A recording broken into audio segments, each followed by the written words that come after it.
penambangan pasir itu tentu bisa akan memberikan rekomendasi bahwa ada pengusaha yang diberikan izin memanfaatkan pasir laut oleh KKP tidak akan bisa mengekspor tanpa ada rekomendasi dari Menteri KKP kepada Dirjen Perdagangan Luar Negeri Kementerian Perdagangan. Karena izin ekspornya ada di Kementerian Perdagangan Republik Indonesia. Gitu, Mbak. Baik, Pak Yusri, pihak KKP juga menyebut kebijakan ini akan dilakukan dengan memperhatikan aspek ekologi. Apakah Anda optimistis dengan hal ini dan seberapa jauh Anda melihat komitmen dari pemerintah yang akan nantinya direalisasikan bersama?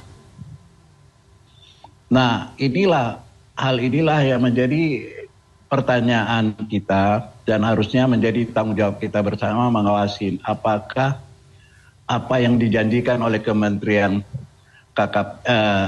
Kelautan dan Perikanan ini benar dilaksanakan.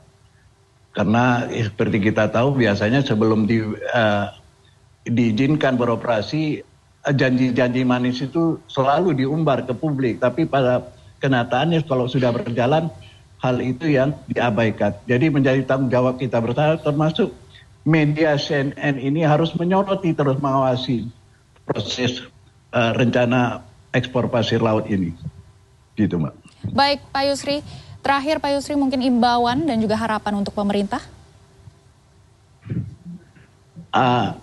Satu hal yang saya mendapat informasi, pemerintah pusat harus mengakomodir pengusaha-pengusaha daerah setempat dalam melakukan kegiatan yang bertemakan menyehatkan laut kita yang telah terdampak dari proses erosi yang cukup besar itu hal yang untuk menghindari konflik sosial di lapangan.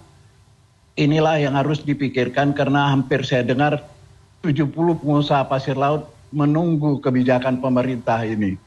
Jangan sampai tiba-tiba datang pengusaha besar yang tidak tahu juntungnya menjadi penguasa pasir laut di Kepulauan Riau. Ini yang saya dengar dari informasi dari pengusaha setempat. Gitu, Mbak.